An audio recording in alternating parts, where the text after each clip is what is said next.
नमस्कार मेरे प्यारे बच्चों, कैसे हैं आप सब। उम्मीद करते हैं अच्छे ही होंगे और एग्ज़ाम की ही तैयारी करते होंगे। ठीक है, चलिए आज मैं क्लास 8 के लिए बताने वाला हूँ, जो कि प्रीवियस ईयर 2024 का क्वेश्चन पेपर है। ठीक है, फाइनली मैं एग्ज़ाम पेपर ही दिखाऊंगा। और एक बात, 2021 से लेकर के 2020 में एग्ज़ाम नहीं हुआ था। ठीक है, तो 2020 से लेकर के 2024 तक सारे मॉडल पेपर मेरे इस यूट्यूब प्लेटफॉर्म पर मिलने वाले हैं। तो कब हम अपलोड करेंगे ये इसकी जानकारी के लिए आपको क्या करना है, एक वीडियो को लाइक कर देना है और बगल में जो है सब्सक्राइब वाला बटन उसे प्रेस कर देना है, और उसके जो बगल में आएंगे घंटी का आइकन उसे आप ऑल कर देना, ताकि जब भी मैं 2020 से लेकर के 24 तक प्रीवियस ईयर क्वेश्चन पेपर करवाऊं तो आपको सबसे फर्स्ट आपके पास नोटिफिकेशन पहुंचे और आप लोग देख सकें। ठीक है, आशा करते हैं कि आप समझ गए होंगे। ठीक है, तो चलिए आज मैं बताने वाला हूँ, हिंदी बताने वाला हूँ। ठीक है, चलिए क्लास 8 के लिए ये होने वाला है। ठीक है, तो चलिए आज की क्लासेस स्टार्ट करते हैं। देखिए, ये खंड क होने वाला है। ठीक है, खंड क्या होने वाला है, क होने वाला है। ठीक है, अपठित बोध यानी कि पढ़ने के लिए बोला जा रहा है। ठीक है, चलिए हम पढ़ते हैं ध्यान से और आप लोग भी सुनिए। ठीक है, मनुष्य एक सामाजिक प्राणी है, इसलिए वह एकता की कल्पना करता है। एकता मनुष्य के जीवन के लिए अनिवार्य है। परिवार को सुखी बनाने के लिए लोगों में एकता होनी चाहिए। ठीक है, समाज को खुशहाल करने के लिए सभी जातियों, संप्रदायों और वर्गों में एकता होनी चाहिए। ठीक है, देश को आज़ाद बनाए रखने के लिए देशवासियों में एकता होनी चाहिए। इस प्रकार परिवार, समाज और देश को हर तरह से सुखी और भरा पूरा मिलेगा। ठीक है, इनसे बनने वाले मोस्ट इंपॉर्टेंट क्वेश्चन कितने से कितने क्वेश्चन बनेंगे, तो आप लोग यहाँ देख सकते हैं 1 से 5 तक बनने वाले हैं इसके क्वेश्चन। ठीक है, ये गद्यांश से। ठीक है, तो चलिए हम लोग इसके क्वेश्चन को देख लेते हैं। क्या बताया जा रहा है, मनुष्य कैसा प्राणी है। 1 मिनट मैं आप लोग को एक बात बता देना चाहता हूँ, ये सब जो भी गोल सा घेरा हुआ है ये सब आप लोग को ध्यान नहीं रखना है। ठीक है, यानी कि जो मैं बताऊंगा वही सिर्फ आप लोग को ध्यान रखना है। ठीक है, आशा करते हैं आप समझ गए होंगे। तो चलिए आज की क्लासेस स्टार्ट करता हूँ। ठीक है, तो मनुष्य कैसा प्राणी है। ए सामाजिक, दूसरा असामाजिक, तीसरा हिंसक, चौथा असभ्य। तो अभी हम लोग जस्ट पढ़े थे कि मनुष्य एक सामाजिक प्राणी है। कैसा प्राणी है, मनुष्य एक सामाजिक प्राणी है। देखिए यहाँ पे लिखा हुआ है ना, तो चलिए इसका राइट आंसर हो जाएगा एक वाला हो जाएगा। ठीक है, मनुष्य कैसा प्राणी है, तो एक सामाजिक प्राणी है। ठीक है, चलिए नेक्स्ट क्वेश्चन देख लेते हैं। नेक्स्ट क्वेश्चन क्या है, मनुष्य जीवन के लिए क्या अनिवार्य है। परिवार, दूसरा एकता, तीसरा समाज, चौथा संप्रदाय। तो इसका राइट आंसर देखने के लिए फर्स्ट आप लोग यहाँ देख सकते हैं, यहाँ पे लिखा हुआ है इसलिए एकता मनुष्य के जीवन के लिए अनिवार्य है। ठीक है, तो क्या एकता मनुष्य के लिए जीवन के लिए अनिवार्य है, देख सकते हैं यहाँ लिखा हुआ है। ठीक है, एकता जीवन के लिए अनिवार्य है, तो इसका राइट आंसर हो जाएगा एकता। मनुष्य जीवन के लिए क्या अनिवार्य है भैया, एकता। ठीक है, देख लीजिए ये एकता। ठीक है, चलिए नेक्स्ट क्वेश्चन देख लेते हैं। समाज को खुशहाल बनाने के लिए किन में एकता होनी चाहिए। ए जातियों में, दूसरा संप्रदायों में, और तीसरा वर्गों में। तो अभी हम लोग जस्ट पढ़ के निकले हुए हैं क्या क्या है। तो देखिए, परिवार को सुखी बनाने के लिए लोगों में क्या होनी चाहिए, एकता होनी चाहिए। ठीक है, और सभी जातियों में, देखिए यहाँ से लिखा है इसका आंसर, सभी समाज को खुशहाल करने के लिए सभी जातियों वर्गों में क्या होनी चाहिए, एकता होनी चाहिए। ठीक है, देखिए है ना, एकता होनी चाहिए। तो चलिए इसका राइट आंसर हो जाएगा इनमें से सभी हो जाएगा। देखिए समाज को खुशहाल बनाने के लिए क्या होना चाहिए, ए जातियों में, संप्रदायों में, वर्गों में। तो इसका राइट आंसर हो जाएगा सभी में होना चाहिए। ठीक है, क्या एकता होनी चाहिए सभी में, जातियों में भी, संप्रदायों में भी, वर्गों में भी। ठीक है, चलिए नेक्स्ट क्वेश्चन देख लेते हैं। एकता ना होने पर किसके अंग टूटकर बिखर जाते हैं। ए पहला शरीर, दूसरा परिवार, तीसरा देश, चौथा जीवन। यदि देखिए एकता नहीं होगी तो आपके जीवन क्या हो जाएंगे, टूट जाएंगे। ठीक है, जीवन बोलिएगा कैसे होगा जीवन, तो जीवन देखिए यदि आप लोग के घर के परिवार में एकता नहीं होगी तो जीवन बिखर ही जाएगा ना। चलिए नेक्स्ट क्वेश्चन देख लेते हैं। प्रस्तुत गद्यांश को का उपयुक्त शीर्षक क्या होगा। यानी कि ऊपर में जो आप लोग अभी भी हम लोग जस्ट पढ़ के निकले हुए गद्यांश का, उसका उपयुक्त शीर्षक क्या होगा। ए पहला एकता का महत्व, दूसरा मानव और समाज, तीसरा मानव अखंडता, चौथा मानव संस्कृति। तो 5 का राइट आंसर हो जाने वाला है, 5 का राइट आंसर हो जाएगा एकता का महत्व। ठीक है, चलिए नेक्स्ट क्वेश्चन देख लेते हैं। नेक्स्ट क्वेश्चन क्या है, निम्नलिखित काव्यांश को ध्यानपूर्वक पढ़कर प्रश्न संख्या 6 से 10 तक, ठीक है, कितना तक, 6 से 10 तक विकल्प का चयन करना है। ठीक है, चलिए पढ़ते हैं हम ध्यानपूर्वक, और आप लोग भी ध्यानपूर्वक सुनिए। ठीक है, मौसम आज पतंगों का है, नभ में राजा पतंगों का है, इंद्रधनुष के रंगों का है। ठीक है, इंद्रधनुष के रंगों का है, मौसम नई उमंगों का है, निकले सब ले डोर पतंगे, उड़ रहे कर शोर पतंगे, देखो चारों ओर पतंगे। ठीक है, तो चलिए इसका क्वेश्चन क्या बनने वाला है, कौन सा मौसम आया है।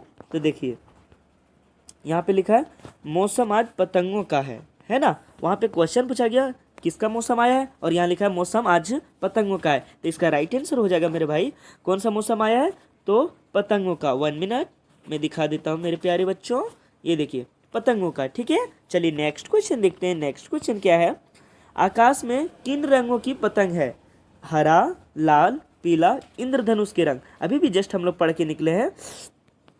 देखिए यहाँ पे लिखा हुआ है पतंगों का है जो नभ में, 1 मिनट ये नहीं होगा, ठीक है, जे इंद्रधनुष के रंग है। ठीक है, तो चलिए देख लेते हैं यहाँ पे क्या है, पतंगों किस ओर है, नहीं ये वाला नहीं, पतंगों का 1 मिनट, आकाश में रंगों की पतंग है, कौन से है भैया, इंद्रधनुष है। ठीक है, चलिए नेक्स्ट क्वेश्चन देख लेते हैं, पतंगों का राजा कहाँ है, ए नभ में, बी धरती में, सी मैदान में, चौथा दुकान में। तो देखिए अभी भी हम लोग जस्ट पढ़े थे, नभ में राजा पतंगों का है। ठीक है, ये देखिए नभ में राजा पतंगों का है। ठीक है, इसका राइट आंसर वही हो जाएगा नभ। ठीक है, देखिए पतंगों का राजा कहाँ है, तो नभ में। ठीक है, नभ में। चलिए नेक्स्ट क्वेश्चन देखते हैं, पतंग किस ओर है, ए पूरब की ओर, पश्चिम की ओर, दक्षिण की ओर, चारों ओर। अभी अभी हम लोग जस्ट पढ़ के निकले मेरे प्यारे बच्चों कि मौसम,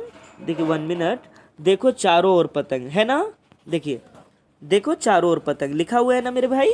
तो देखो यहाँ पे क्या पूछा गया क्वेश्चन में, पतंग किस ओर है, तो इसका राइट आंसर हो जाएगा चारों ओर, ना कि पूरब पश्चिम दक्षिण। ठीक है, इसका राइट आंसर हो जाएगा चारों ओर। चलिए नेक्स्ट क्वेश्चन देखते हैं, प्रस्तुत काव्यांश के उपयुक्त शीर्षक क्या है। आने की ऊपर में जो हम अभी ध्यानपूर्वक पढ़े काव्यांश, उसके शीर्षक क्या होगा। ठीक है, इंद्रधनुष के रंग, ये तो नहीं हो सकता है मेरे प्यारे बच्चों, सुहाना मौसम, ये भी नहीं हो सकता है, पतंगों का मौसम, और चौथा है रंगों का त्यौहार। तो इसका राइट आंसर हो जाने वाला है पतंगों का मौसम, क्योंकि बार बार पतंग की चर्चा की जा रही। ठीक है, चलिए नेक्स्ट क्वेश्चन देख लेते हैं। नेक्स्ट क्वेश्चन होने वाला है, पराजय शब्द में कौन सा उपसर्ग है। उपसर्ग का मतलब मेरे भाई जो पहले के 2 अक्षर होते हैं ना, 1 मिनट, ये पहले के जो 2 अक्षर हैं, पहले के जो 2 अक्षर है ना, वही तो उपसर्ग उन्हीं को बोला जाता है। तो देख सकते हैं ये परा। ठीक है, चलिए नेक्स्ट क्वेश्चन देख लेते हैं, इक। ठीक है, इक प्रत्यय से बना शब्द क्या है। तो देखिए आप ये सब जो 4 ऑप्शन दिए गए, इसमें पढ़ने के बाद किसके अंतिम में इक आ रहा है, तो चलिए पढ़ते हैं। ए ऐतिहासिक, बी दूसरा बढ़िया, सी कृपालु, चौथा पढ़ाई। तो इस समय तो इक नहीं आ रहा है, इक आ रहा है ऐतिहासिक में, इक आ रहा है ना, ऐतिहासिक इक आ रहा है ना मेरे भाई। तो इसी का राइट आंसर हो जाएगा, इक का प्रत्यय बना शब्द ऐतिहासिक है। ठीक है, चलिए नेक्स्ट क्वेश्चन देखते हैं, उल्लेख शब्द का सही संधि विच्छेद क्या होगा। तो उ जोड़ लेख, दूसरा उत जोड़ लेख, सी उच्च जोड़ लेख, और चौथा उल जोड़ लेख। तो इसका राइट आंसर हो जाने वाला है उत जोड़ लेख। यदि आप लोग संधि विच्छेद पढ़े होंगे अपने क्लासेस में, तो आप इसका राइट आंसर दे सकते हैं। ठीक है, तो उत जोड़ लेख होगा। ठीक है, चलिए नेक्स्ट क्वेश्चन देखते हैं, माता पिता किस प्रकार का समास है। ए अवयवी भाव, बी तत्व पुरुष, सी कर्मधारय, चौथा दंड।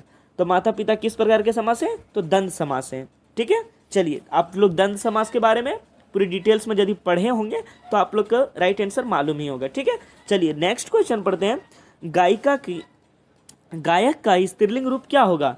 ए गायिका, दूसरा गायकी, तीसरा गायकी, ठीक है, चौथा गीतकार। तो इसका राइट आंसर हो जाने वाला है गायक का उल्टा हो जाएगा गायक का स्त्रीलिंग हो जाएगा गायिका। ठीक है, चलिए नेक्स्ट क्वेश्चन देखते हैं मेरे प्यारे बच्चों। निम्नलिखित में से कौन बहुवचन है? आने की बहुवचन बोले तो एक वचन जिसमें एक की बोध होता हो, बहुवचन जिसमें बहुत सारे का बोध होता हो। देखिए केला, ये तो नहीं हो सकता है क्योंकि सिर्फ केला बताया जा रहा है। केले रहता तो दूसरा ऑप्शन हो जाता, मतलब ये हो जाता फर्स्ट ऑप्शन। ये तो इसमें तो केला है सिर्फ। देखिए कपड़ा, इसमें कपड़े रहता तो हो जाता। चलिए यहाँ पे बच्चा होता तो वो एक वचन हो जाता। यहाँ पे बच्चे हैं तो इसका राइट आंसर हो जाने वाला है बच्चे। इसका बहुवचन क्या है? बच्चे हैं। ठीक है, निम्न में से कौन बहुवचन है? तो बच्चे हैं। ठीक है, चलिए नेक्स्ट क्वेश्चन देख लें। सही वर्तनी क्या है? यानी कि सही शब्द इस सब चारों ऑप्शन में क्या है? ए धर्म, दूसरा धर्म, ठीक है, पहला धर्म है, दूसरा धर्म है और तीसरा धर्म है, चौथा भी धर्म है। यानी कि सबका नहीं, चौथा है धम्र। ठीक है, तो इसका राइट आंसर हो जाएगा, आप लोग लिखे होंगे, पढ़े भी होंगे, देखे भी होंगे। ठीक है, धर्म का ये शब्द सही है। ठीक है, धर्म का ये शब्द क्या है? सही है। ठीक है, तो धर्म ये शब्द सही है। वर्तनी क्या है? तो धर्म। ठीक है, चलिए नेक्स्ट क्वेश्चन देखते हैं। शीश शब्द का तत्भव रूप क्या होगा? तत्भव रूप क्या होता है मेरे भाई? यदि आप तत्सम तत्भव पढ़े होंगे तो आप लोग को राइट आंसर मालूम ही होगा। तो शीश का तत्भव रूप क्या होगा? सिर होगा। ठीक है मेरे प्यारे बच्चों, ये देखिए मैं दिखा देता हूँ सिर। 1 मिनट में फिर से दिखा देता हूँ, थोड़ी सी गड़बड़ी होगी। ये देखिए सिर होगा। शीश का शब्द का तद्भव रूप क्या होगा? सिर। ठीक है, चलिए नेक्स्ट क्वेश्चन देखते हैं। निम्न में से कौन सा संख्यावाचक विशेषण है? ए मीठा फल, बी दूसरा तीसरी मंजिला, तीसरा सुगंधित फूल, चौथा थोड़ी सब्जी। तो देख सकते हैं आप लोग, यहाँ पूछा जा रहा है संख्यावाचक, यानी कि जिसमें संख्या को दर्शाता हो। ठीक है, तो संख्यावाचक किसमें दर्शा रहा है? मीठा फूल, ये तो नहीं होगा। मीठा फल, ये तो नहीं होगा। इसमें दर्शा रहा है तीसरा मंजिला, यानी कि 3 मंजिल है। ठीक है, तो ये इसका राइट आंसर हो जाएगा तीसरा मंजिला। ठीक है, चलिए नेक्स्ट क्वेश्चन देख लेते हैं जो 20 नंबर हो जाने वाला है। जी तोड़ मेहनत करना, मुहावरे का सही अर्थ क्या है? ए अथक परिश्रम करना, दूसरा घबराना, सी हार मानना, चौथा प्रतिष्ठा बढ़ाना। तो इसका हमें उम्मीद है कि आप लोग को ये आंसर आता ही होगा। ठीक है, तो आप इस मुहावरे का सही अर्थ आप हमारे इस कमेंट बॉक्स में जरूर दें। ठीक है, चलिए हम लोग नेक्स्ट क्वेश्चन देखते हैं। नेक्स्ट क्वेश्चन क्या है? संतोष का विलोम शब्द क्या होगा? इसका भी राइट आंसर आप लोग को मालूम होगा। चलिए मैं फिर भी बता देता हूँ। ए संतोषी, बी असंतोष, सी संयम, चौथा सक्षम। तो हाँ सक्षम ही है, वो थोड़ा सा नहीं दिख रहा है तो कोई दिक्कत नहीं, वो राइट आंसर हो नहीं वाला नहीं है। संतोष का उल्टा हो जाएगा असंतोष, है ना। चलिए नेक्स्ट क्वेश्चन देखते हैं। निम्न में व्यंजन वर्ण कौन सा है? यानी कि व्यंजन वर्ण। ठीक है, आप लोग को यहाँ क्या देखना है? व्यंजन वर्ण के बारे में देखना है। ठीक है, जो कि व्याकरण से ये सब पूछा जा रहा है। ठीक है, ऊपर में भी जो पढ़े थे वो भी व्याकरण से था। ठीक है, तो देखेंगे अ ई म उ, तो 22 का राइट आंसर हो जाने वाला है सी, यानी कि तीसरा जो म है। ठीक है, चलिए नेक्स्ट क्वेश्चन देखते हैं। कक्षा, देखिए अब यहाँ पे आप लोग को क्या बताया जा रहा है मेरे प्यारे बच्चों? कक्षा बताया जा रहा है कक्षा में प्रथम आने पर। ठीक है, कक्षा में आप फर्स्ट किए हैं और अपने पिता के पास एक पत्र भेजेंगे तो उसके रिक्त स्थान को सही विकल्प द्वारा भरें, यानी कि सही विकल्प आप लोग को भरना है। तो देखिए मैं ध्यानपूर्वक पढ़ता भी हूँ और बताता भी हूँ और आप लोग एकदम याद करते हुए चलिए। ठीक है, चलिए देखेंगे। पूज्य पिताजी। ठीक है, तो नीचे क्या होना चाहिए? चलिए ऑप्शन देख लेते हैं मेरे प्यारे बच्चों। ऑप्शन क्या है? तो देखिए ऑप्शन, हाँ 1 मिनट, ये 23 है ना, देख सकते हैं आप लोग, ये 23 है ना। तो चलिए 23 का ऑप्शन क्या देख लेंगे? देखिए 23 है यहाँ पे, है ना, ये देखिए 23 है। ठीक है, तो सादर प्रणाम, दूसरा नमस्ते। नमस्ते तो आप लोग अपने दोस्तों को करते हैं मेरे भाई। ठीक है ना, नमस्ते भाई इस तरह कहते हैं, बोलते हैं ना। नमस्कार, ये तो आप लोग किसी जैसे अभी क्लासेस करवा रहा हूँ तो अब हम आप लोग को देखिए कैसी स्थिति में बोला जाता है, ठीक है, वो मैं बता रहा हूँ, आप लोग के सामने पेश कर रहा हूँ। तो तीसरा क्या है, नमस्कार। मैं जैसे अभी बोला, नमस्कार मेरे प्यारे दोस्तों, कैसे हो आप सब, उम्मीद करते हैं अच्छे ही होंगे और एग्जाम की ही तैयारी करते होंगे। तो ये शब्द में नमस्कार यूज किया जाता है। और अभिनंदन, ठीक है, तो इसका राइट आंसर हो जाने वाला है अभिनंदन, अपने से छोटे के लिए किया जाता है, ठीक है, यानी कि वो आ रहे हैं तो उसका अभिनंदन करना है, ठीक है। चलिए, इसका राइट आंसर हो जाने वाला है सादर प्रणाम, ठीक है, पूज्य पिताजी सादर प्रणाम। देख लीजिए यहाँ पे लिखा हुआ है ना, पूज्य पिताजी सादर प्रणाम। देखिए यहाँ पे क्या भराएगा, पूज्य पिताजी सादर प्रणाम यहाँ भराएगा, ठीक है, यहाँ पे क्या भराएगा, सादर प्रणाम, ठीक है। चलिए नेक्स्ट देख लेते हैं। मैं यहाँ कुशल मंगल हूँ और आशा करता हूँ कि आप सभी कुशल होंगे। आज हमारे विद्यालय की वार्षिक परीक्षा का परिणाम घोषित हुआ है, यानी कि जो वार्षिक परीक्षा हुआ है मेरे भाई, जैसे कि आपका भी एग्जाम होने वाला है। अब वह वार्षिक परीक्षा ही कहलाता है ना, जो वर्ष में एक बार हो वार्षिक परीक्षा ही कहलाएगा ना। चलिए, वार्षिक परीक्षा को परिणाम घोषित हुआ है, ठीक है, तो परिणाम घोषित हुआ है। आपको यह जानकर हार्दिक, अब देखिए ऑप्शन देखेंगे हम लोग, ठीक है, 24 का राइट आंसर क्या होने वाला है वो आप लोग फटाफट से बोलो। पहला खेद, ए प्रसन्नता, तीसरा कुशलता, चौथा अप्रसन्नता। अप्रसन्नता तो नहीं हो सकते हैं, प्राथमिक आया है मेरा बच्चा। कुशलता तो खेल कूद में देखा जाता है कि मैंने उसमें कुशलता किया। खेद, ये तो खेद नहीं हो सकता है क्योंकि वो अच्छा काम किया है ना। तो इसका राइट आंसर हो जाएगा मेरे बच्चों 24 का प्रसन्नता, ठीक है। चलिए नेक्स्ट क्वेश्चन देख लेते हैं, उससे पहले देखिए हार्दिक, यहाँ पे क्या होगा, प्रसन्नता, ठीक है। चलिए नेक्स्ट क्वेश्चन देखते हैं, नेक्स्ट क्या बताया जा रहा है। हार्दिक प्रसन्नता, उतना दूर तो आप लोग फील कीजिए, ठीक है, होगी कि मैंने अपनी कक्षा में प्रथम स्थान प्राप्त किया है, ठीक है। यह आपके आशीर्वाद एवं कुशल मार्गदर्शन के कारण ही संभव हो पाया है, ठीक है। माता जी को प्रणाम तथा छोटे भाई को प्यार भरा, तो क्या होगा मेरे भाई, प्यार भरा, देख लेते हैं। हार्दिक आभार, तीसरा आशीर्वाद, चौथा मार्गदर्शन। तो छोटे भाई को क्या बोलते हैं मेरे भाई, प्यार भरा आशीर्वाद, ठीक है। चलिए नेक्स्ट क्वेश्चन देखते हैं। नेक्स्ट क्वेश्चन क्या होने वाला है, निम्नलिखित गद्यांश को ध्यान पूर्वक पढ़कर प्रश्न संख्या 26 से 30 तक के लिए सही विकल्प चयन करना है, ठीक है ना। चलिए मैं ध्यान पूर्वक पढ़ता हूँ, आप लोग भी सुनिए और ध्यान पूर्वक समझिए, ठीक है। चलिए मैं पढ़ता हूँ। उनके मुंह पर तिरस्कार की हंसी फूट पड़ी। उसने कहा, तमाशा देखने नहीं दिखाने निकला हूँ, ठीक है। ये आप लोग के बुक से है, पाठ्य पुस्तक से है, ठीक है। आप लोग देख सकते हैं, मैं दिखा देता हूँ 1 मिनट, ये देख सकते हैं आप लोग, ये पाठ्य पुस्तक से है आपका, ठीक है ना, ये देख सकते हैं पाठ्य पुस्तक से है ना। चलिए मैं ध्यानपूर्वक पढ़ देता हूँ। उसके मुंह पर तिरस्कार की हंसी फूट पड़ी। उसने कहा, तमाशा देखने नहीं दिखाने निकला हूँ, कुछ पैसा ले जाऊँगा तो माँ को पथ्य दूंगा, ठीक है, आने की उनकी कुछ जरूरी चीज़ें होंगी, ठीक है। मुझे शरबत ना पिलाकर, ठीक है, आपके ये बुक से है, ठीक है, शरबत ना पिलाकर आपने मेरा खेल देखकर मुझे कुछ दे दिया होता तो मुझे अधिक प्रसन्नता होती। मैं आश्चर्य से उस 13-14 वर्ष के लड़के को देखने लगा। ये देखने वाला कोई और है और ये कुछ पैसे दे देते, वो बोल रहा है वो कोई और है। आप लोग यदि अपने क्लास में अध्ययन किए होंगे तो आप लोग को जरूर से जरूर मालूम होगा, ठीक है। हाँ बाबूजी, चलिए नेक्स्ट देख लेते हैं। हाँ बाबूजी, मैं सच कहता हूँ, माँ जी बीमार हैं इसलिए मैं नहीं गया। कहा, कहाँ, जेल में? जब कुछ लोग खेल तमाशा देखते ही हैं तो मैं क्यों ना तमाशा दिखाकर माँ की सेवा करूं और पेट भरूं और अपना पेट भरूं, ठीक है। अब चलिए देख लेते हैं इससे बनने वाले प्रश्न मेरे प्यारे बच्चों। प्रस्तुत गद्यांश किस पाठ से लिया गया है? ए अमरूद का पेड़, दूसरा छोटा जादूगर, तीसरा बस की यात्रा, चौथा गुरु और शिष्य। तो आप लोग यदि बुक का अध्ययन किए होंगे तो इसका राइट आंसर मालूम ही होगा, छोटा जादूगर से लिया गया है ना। चलिए नेक्स्ट क्वेश्चन देख लेते हैं।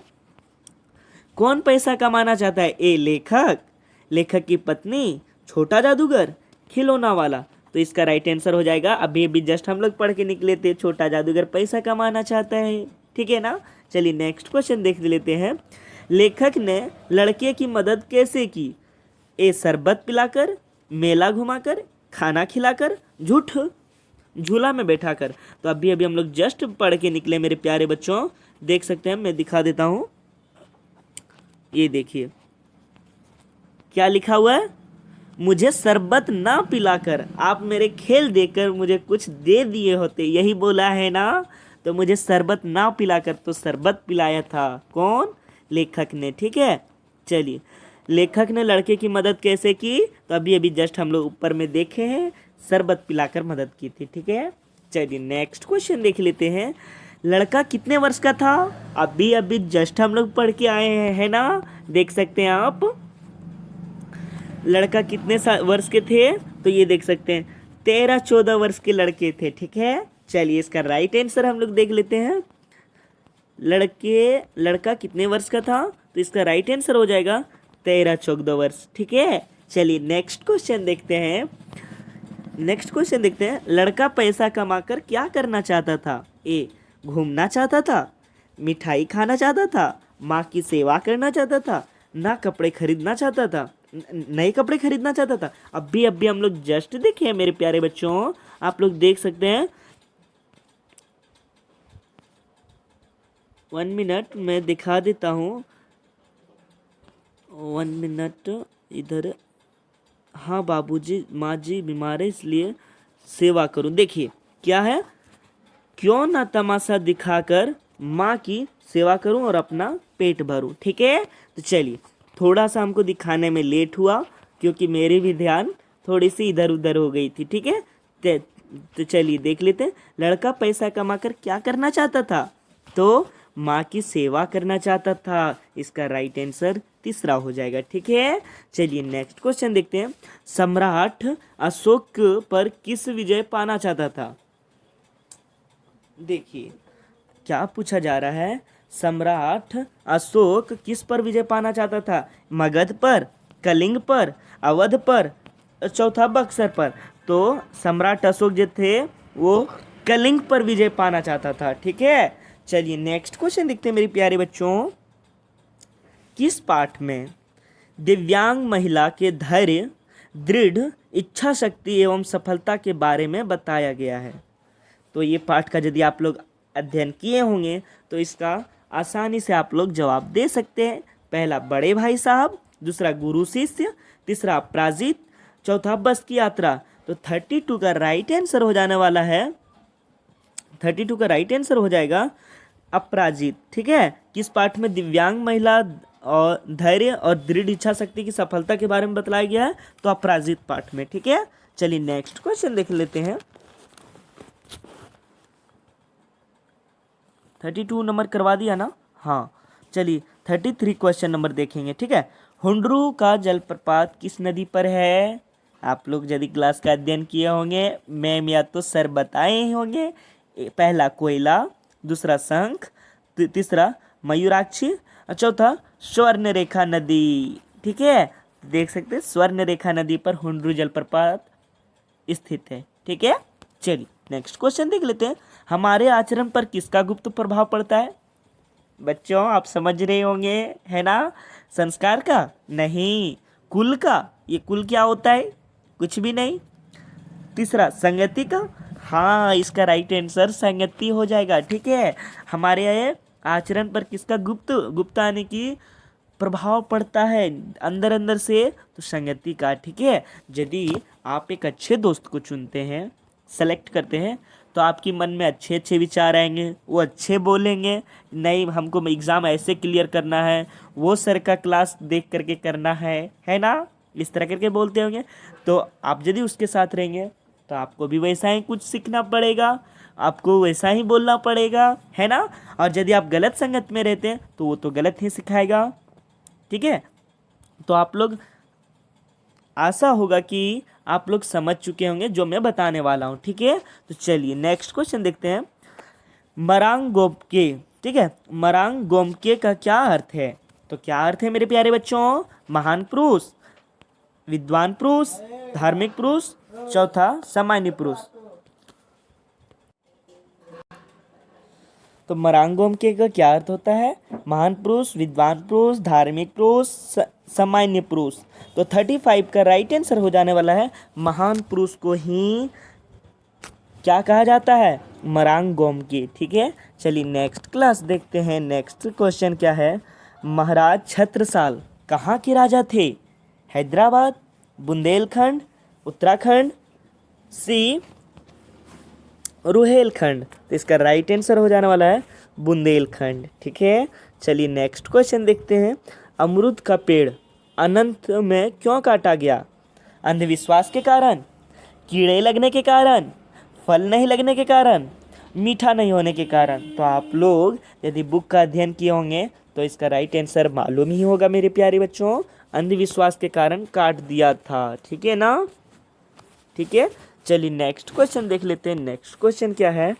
विद्यालय में बाल सांसद। देखिए, आप लोग के विद्यालय से संबंधित ही है। ठीक है ना? तो घबराने की ज़रूरत नहीं है मेरे इस क्लास में। ठीक है, आप लोग को बहुत ही आसानी भाषा में, सरल भाषा में बताया जाएगा। ठीक है, विद्यालय में बाल संसद। ठीक है, बाल संसद के सभी मंत्रियों के, ठीक है, जो बाल संसद होते हैं ना आप लोग के विद्यालय में चुना जाता है ना, इसको सफाई मंत्री में रखा जाएगा, इसको शिक्षा मंत्री में रखा जाएगा, इसको खेल मंत्री के लिए रखा जाएगा, उप खेल मंत्री कौन है, इस तरह करके रखा जाता है मंत्री ना, उसी के बारे में बोल रहा है मेरे प्यारे बच्चों।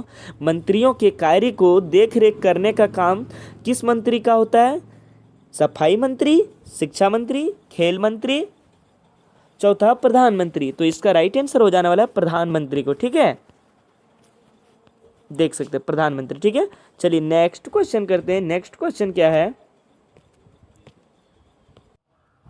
चलिए नेक्स्ट क्वेश्चन देखेंगे। नेक्स्ट क्वेश्चन देखने से पहले कुछ पद्यांश को ध्यानपूर्वक पढ़ना है, तो उसे मैं पढ़ने वाला हूँ। ठीक है, तो चलिए सुनिएगा आप लोग। चाह नहीं सुरबाला के गहनों में गूथा जाऊं, चाह नहीं प्रेमी माला बिंदी प्यारी को ललचाऊं, चाह नहीं सम्राटों के सौ पर हे हरि डाला जाऊं, चाह नहीं देवों के सिर पर चढ़ूं, भाग्य पर इठलाऊं। अब चलिए इसके क्वेश्चन बनने वाले। प्रस्तुत काव्यांश की कविता किस कविता से ली गई है? ए बूढ़ी पृथ्वी के दुख, सी पुष्प की अभिलाषा, सी तीसरा पथ की पहचान, डी इनमें से कोई नहीं। इसका राइट आंसर हो जाएगा पुष्प की अभिलाषा। ठीक है, प्रस्तुत काव्यांश किस कविता से ली गई? यदि आप लोग बुक का अध्ययन किए होंगे इसका राइट आंसर आप लोग को मालूम ही होगा। ठीक है, चलिए नेक्स्ट क्वेश्चन देख लेते हैं। नेक्स्ट क्वेश्चन क्या बनने वाला है? प्रस्तुत कविता के कवि कौन है?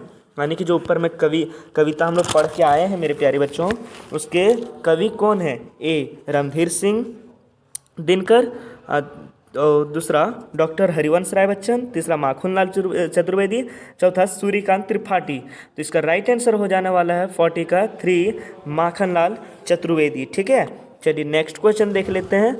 प्रेमिका को कौन कौन लालच नहीं चाहता था, ललचाना नहीं चाहता था? पहला वृक्ष, दूसरा पुष्प, तीसरा कली, चौथा पत्ता। तो इसका राइट आंसर हो जाएगा क्या है? प्रेमिका को कौन ललचाना नहीं चाहता था? तो पुष्प नहीं ललचाना चाहता था। ठीक है, चलिए नेक्स्ट क्वेश्चन देख लेंगे। पुष्प किसके गहनों के रूप में गूथा जाना चाहता है? सुरबाला के, देवी देवता के, सम्राटों के, प्रेमिका के। तो यहाँ देखेंगे फर्स्ट में यही बोला गया, चाह नहीं सुरबाला के गहनों में गूथा जाऊँ। देखिए है ना, गूथा जाऊँ। तो इसका राइट हो जाएगा सुरबाला। ठीक है, चलिए मैं इसका राइट आंसर का टिक लगा देता हूँ। राइट आंसर हो जाएगा सुरबाला। ठीक है, चलिए नेक्स्ट क्वेश्चन देखेंगे 43। पुष्प किस ओर इठलाना नहीं चाहता? अपने कर्म पर, अपनी सुंदरता पर, अपने सुगंध पर, चौथा अपने भाग्य पर। तो वह अपने भाग्य पर ना इठलाना के लिए चाहता है। ठीक है, चलिए मैं दिखा भी देता हूँ आप लोग को, ये देख सकते हैं। देखिए यहाँ लिखा है, चाह नहीं देवों के सिर पर चढ़कर भाग्य पर इठलाऊं। 1 मिनट मैं फिर से दिखा देता हूँ मेरे प्यारे बच्चों, ये भाग्य पर इठलाऊं। ठीक है, चलिए तो उसका राइट आंसर क्या हो जाएगा? भाग्य पर इठलाऊं। ठीक है, अपने भाग्य पर। ठीक है, चलिए बूढ़ी औरत कितने वर्ष की हो गई थी? 75 वर्ष, 35 वर्ष, 45 वर्ष और 55 वर्ष। तो इसका राइट आंसर हो जाने वाला है 75 वर्ष की हो गई थी बूढ़ी औरत। ठीक है, चलिए नेक्स्ट क्वेश्चन देख लेते हैं। नेक्स्ट क्वेश्चन क्या पूछा जा रहा है, गांव के लोग बूढ़ी औरत के सामने क्यों हाथ जोड़ते थे? आदर से, प्रेम से, श्रद्धा से, डर से। तो डायन होने के नाते उनके आगे डर से हाथ जोड़ते थे लोग, ठीक है। चलिए नेक्स्ट क्वेश्चन देखेंगे। कानून की किसी भी किताब में किस शब्द का जिक्र नहीं है, यानी कि कानून के किताब में कौन से शब्द का उल्लेख नहीं किया गया है मेरे प्यारे बच्चों? अपराध, न्याय, डायन, अन्याय। तो अंधविश्वासों पर, चीज़ों पर कानून व्यवस्था विश्वास नहीं करती है, ठीक है। डायन हो गया, भूत हो गया, प्रेत हो गया, आप यदि उन सब चीज़ों को बोलते हैं तो उसके ऊपर कोई भी लेख लिखने का कार्य नहीं करेगा, दरोगा हो चाहे कोई भी हो, ठीक है। चलिए नेक्स्ट क्वेश्चन देख लेते हैं। भारत के आग्रह करने पर श्री राम ने उन्हें क्या दे दिया? सिंहासन, खंडाऊ, मुकुट, चौथा धनुष बाण। तो उसने दिया था चरण पादुका दिया था। चरण पादुका को ही दूसरा नाम खंडाऊ है, ठीक है। चलिए नेक्स्ट क्वेश्चन देख लेते हैं। श्री राम को अयोध्या लौटने के लिए कौन कौन मनाने गए थे? भाई भरत, वो तो गए ही थे। गुरु वशिष्ठ, ये भी गए थे। राजा जनक, ये भी गए थे। इसका राइट आंसर हो जाएगा इनमें से सभी, ठीक है। चलिए 48 हो गया। 49 नंबर क्वेश्चन देखेंगे। विकास के नाम पर, ठीक है, विकास के नाम पर प्रकृति के दोहन का चित्रण किस कविता में हुआ है? पैरवा घाघा कबूतर में, दूसरा पथ की पहचान में, तीसरा बूढ़ी पृथ्वी का दुख, और चौथा पुष्प की अभिलाषा। इसका राइट आंसर हो जाना है बूढ़ी पृथ्वी का दुख, ठीक है। चलिए नेक्स्ट क्वेश्चन देखेंगे जो कि लास्ट क्वेश्चन है। बूढ़ी, देखिए मेरे प्यारे बच्चों, एक बात और मैं बता देना चाहता हूँ। यदि आप लोग को एग्जाम में कोई क्वेश्चन पूछा जाए, ठीक है, 1 मिनट, यदि कोई क्वेश्चन पूछा जाए, जैसे ये वाला क्वेश्चन पूछा गया है ना, देख सकते हैं, जैसे ये वाला क्वेश्चन पूछा गया, विकास के नाम पर प्रकृति के दोहन के चित्रण किस कविता में हुआ है? तो इसका यदि आप लोग आंसर नहीं जान रहे हैं और यदि आप लोग एग्जाम में बैठ गए तो उसके जस्ट 1-2 नीचे आप लोग क्या कर सकते हैं, क्वेश्चन पढ़ सकते हैं और वहाँ से आंसर ढूंढ के निकाल सकते हैं। ये होती है इंटेलिजेंट बंदे की काम, ठीक है, जो पढ़ा भी नहीं है और एग्जाम में जाकर के टॉपर बन के आए, ठीक है। तो ये ट्रिक आप लोग को कब लगाना है? जब आप लोग को नहीं मालूम हो, ठीक है। तो यहाँ देख सकते हैं, मैं एक चीज़ दिखा देना चाहता हूँ। जैसे कि मैंने ऊपर वाला आंसर नहीं जान रहा था, जो क्वेश्चन अभी यहाँ पे पूछा गया, देखिए ये जो क्वेश्चन पूछा गया विकास के नाम पर, ठीक है, तो इसका मैं यदि क्वेश्चन नहीं जान रहा हूँ तो इसका आंसर मैं देख सकता हूँ यहाँ पे क्या है। 1 मिनट, हाँ, यहाँ देख सकते हैं आप लोग, यहाँ देख सकते हैं बूढ़ी पृथ्वी का दुख, और यहाँ भी है बूढ़ी पृथ्वी का दुख। तो इसीलिए मैं कहा कि यदि आप लोग आंसर नहीं जान रहे हैं उसके 2-3 लाइन नीचे पढ़िएगा, आप लोग का आंसर मिल ही जाएगा, ठीक है। चलिए नेक्स्ट क्वेश्चन बताते हैं। बूढ़ी पृथ्वी का दुख का क्या कारण है? पेड़ों का काटना, नदियों को दूषित करना, ठीक है, पहाड़ों का पर विस्फोट करना, डी इनमें से सभी। तो बूढ़ी क्यों नाराज होती थी मेरे भाई? तो इनमें से सभी हो जाएगा। पेड़ों को भी काटना पर वो ये होता था, नदियों के दूषित करने पर भी, पहाड़ों के विस्फोट करने पर भी, ठीक है। चलिए आशा करते हैं कि आप लोग को ये क्लास पसंद आई होगी मेरे प्यारे बच्चों। यदि पसंद आती है तो आप लोग से एक ही निवेदन होगा कि आप लोग कृपया करके प्लीज़ लाइक और सब्सक्राइब कर दें। और एक महत्वपूर्ण बात मैं यह बता देना चाहता हूँ, ये क्लास 8 के लिए था, ठीक है ना। 1 मिनट, हाँ, ये क्लास 8 के लिए था, जो कि 2024 का क्वेश्चन पेपर है, ना कि मॉडल पेपर, ठीक है। तो इसी तरीके 2020 में एग्ज़ाम नहीं हुआ था, मैं फिर से दोहरा देता हूँ, 2020 में एग्ज़ाम नहीं हुआ था, तो 2021 से लेकर के 2021 से लेकर के आपको टोटल 24, ठीक है, 24 तक मॉडल पेपर एग्ज़ाम पेपर करवाया जाएगा। और यदि आप इस तरह की यदि अध्ययन कर लेते हैं सारे प्रीवियस ईयर क्वेश्चन पेपर, तो आपके एग्ज़ाम में छूटने की चांसेस बहुत ही कम हो जाती है। आशा करते हैं कि आप समझ गए होंगे। चलिए फिर किसी नेक्स्ट क्लासेस में मिलते हैं, तब तक के लिए जय हिंद, जय भारत, जय झारखंड।